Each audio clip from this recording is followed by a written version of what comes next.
Hello, my name is Douglas Bloch. I'm an author and depression survivor. Welcome to your Depression Recovery channel, where each week we talk about practical tools and coping strategies for healing from depression and anxiety. The title of today's video is, You Want to Heal from Depression? Get a pet alligator. Before we explore that, of course, we have to do our normal joke. This comes to me from one of my live chat participants. What does a thesaurus eat for breakfast? A synonym bun. I think that was very good. So does my videographer. So before we begin our video, I have some really exciting news I want to share. I just found out about this just a couple of days ago. In March, I'm going to be doing, teaching 2 live and interactive webinars on the internet about mental health recovery that I've created just for you and for the general public. Again, these are going to be live interactive, so you're going to be able to see me and talk to me, and I'm going to be able to hear you, and we're going to be able to carry on a conversation, and you're also going to be able to talk to the other participants. It's going to be really exciting. I hope to see you there. And essentially the 2 titles of the webinars are How to Rewire Your Anxious Brain, everything you want to know about healing from anxiety and panic disorder. And the second one is called The Healing Power of Affirmations, how to use affirmations to basically transform your life and especially eliminate a lot of that negative talk, self-talk and put-downs that so many people with depression do. The cost of these is very modest. You'll be able to afford it. And to learn more, simply go ahead and Google Unity Spiritual Explorers Douglas Bloch, or copy down the websites that appear on your screen. I hope to see you there. The name of the video, again, is called, Do You Want to Heal Your Depression? Get a Pet Alligator. Now you're probably wondering, where did Doug come up with such a cockamamie idea? Well, I was perusing Google News one morning, and I came across this headline from the South China News. Pennsylvania man says emotional support alligator helps his depression. There was a caption at the bottom of the headline that said, Wally likes to snuggle and give hugs despite being a 1.5 meter long alligator. The registered emotional support animal has never bitten anyone and is afraid of cats. The article tells a story of Joie Henny, a 65-year-old man who received permission from his doctor to use Wally as an emotional support alligator after he didn't want to go on antidepressant medication. He says, I had Wally, and when I came home and was around him, it was all okay. My doctor knew Wally and figured it works, so why not?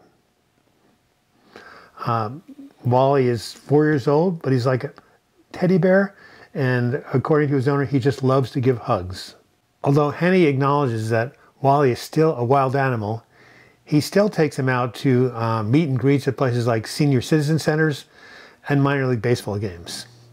He's just like a dog, Henny told a woman at a recent outing. He wants to be loved and petted. Now, who would have thought that an alligator wants to be loved and petted? But in this particular case, he's obviously quite bonded to this man. So aside from being a cute story, what does this have to do with healing from depression?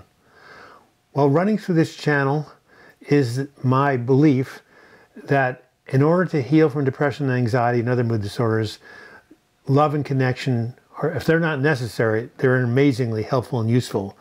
And this love and connection doesn't have to be with just human beings. It can be with any sentient being. 5 years ago, I posted a video called, was it really that long ago? Yeah. 5 years ago, I posted a video called The Role of Pets in Healing from Depression, featuring my adorable Himalayan cat, Bruce, who you'll see on the screen. And in this video, I said that because mammals give birth to live young, they're extremely bonded to one another. And of course, we really see this in people's relationship to their pets. In my groups, I see people talking about their dogs and their cats like they're children. A lot of people who don't have children use their pets as surrogate children and love them just as much as you or I might love our child.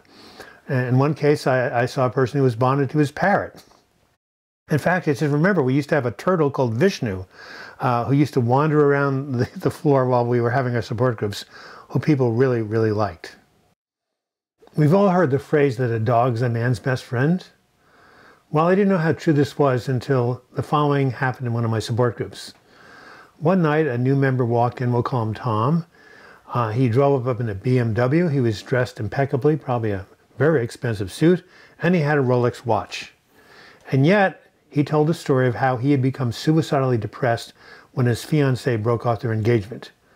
Remember the video I did that said the #1 cause of depression is loss of love? Well, here it was in spades.